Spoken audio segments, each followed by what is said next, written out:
Hello, entrepreneurs. I've been asked this question so many times, cash flow.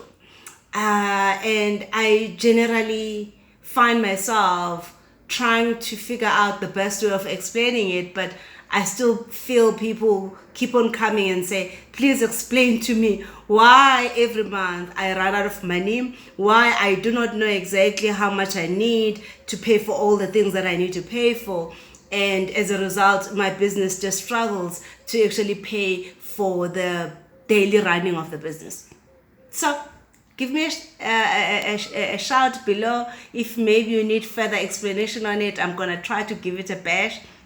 At least I'm doing a video, so it's not like I'm in a lecture room, so I can redo this over and over. But I think the best way of explaining cash flow is first by understanding what is the working capital.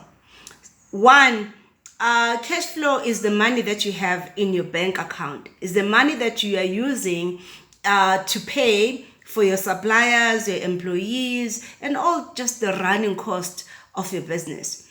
But it's influenced by a working capital.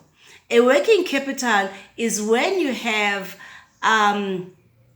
customers that are paying you on a specific terms, and you also have suppliers that are paying you on the specific terms.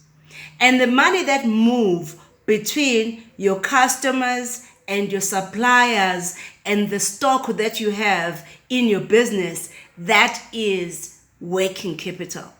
So for you to solve a problem of cash flow, you're gonna first figure out what is happening in my customers.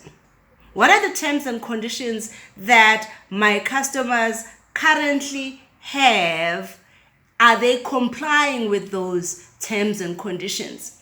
And two, when they don't comply, do I have enforcements? Can I be able to actually follow through, do proper credit control, which is basically meaning I'm sending invoices on time, I follow up on unpaid invoices, I use different mechanisms, emails, SMSs, or pick up the phone and say, bro, hey, bring back my money. So those are the things that you need to be asking yourself, because if those processes are not happening on a regular basis in your business, you won't be collecting enough. But also, are my terms and conditions that I've adopted in my business complying with the industry? Am I within the industry? Or maybe sometimes as entrepreneurs, we get too desperate to take an order or take a contract where the terms and conditions are not the industry norm. So that helps you to understand if you need to actually push the customer more, or if your industry terms is 30 days to 60 days, then you're gonna have to wait. However, there are also other things you can do. You can maybe give a customer 10% discount for you so that you get the money back, or you can ask the customer to actually pay a little bit of some of your inventory stock so that you are able to pay for some of the things. So again, it's also about understanding your age analysis, which is basically where you have categorized your invoices. So the older invoices will be a priority, and then the ones that are on current you will leave. But it's about making sure that your terms and conditions are being complied by your customers. And if they are not complied, you know what processes you have to follow as per your terms and conditions. If you need to hand them over, so do that. And then the part about customers that are not paying or that you have followed up, you might actually have to consider what is your role and responsibility in relation to screening your customers before you sell to them. Categorize them also in relation to how routinely, how often do they buy, what is their buying pattern, so that you always attend first to the customers that buy from you regularly. Okay, so that are the basic things you have to do on customer side. And then on suppliers, you have to look at your suppliers and say, what are my top 5 expenses? And in these top 5 expenses, can I negotiate with the suppliers for them to give me 30 days to 60 days? Generally, they give you 30 days. Or they will say pay a deposit for some amount, keep your account in the minimum of this amount, and whatever. But the point is, you should not use your money to buy stock. You should use somebody else's money, which in this case is suppliers. When you are buying the stock, make sure you buy the stock based on the customer. So you buy the stuff based on the order, not the other way around. Most people tend to actually think, I need to have a stock first. No, no, no. You sell first, then buy.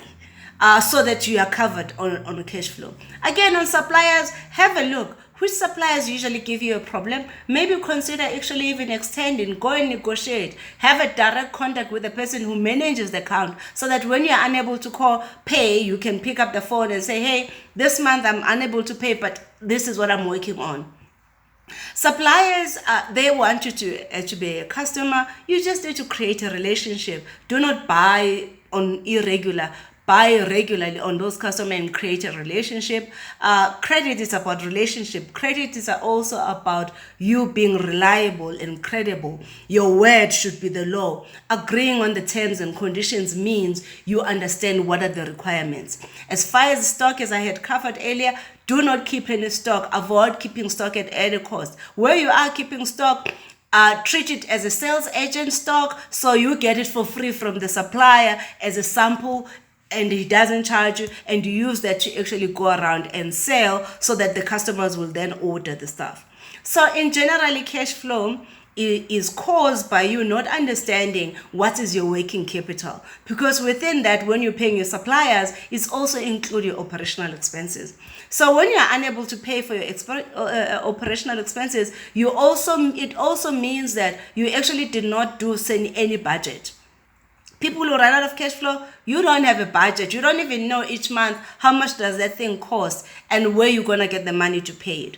But people also who run out of cash, they also don't understand how much they are making daily. If you don't know how much you are making daily, there is no way you're going to know if you're going to be able to pay your bills by month end or not.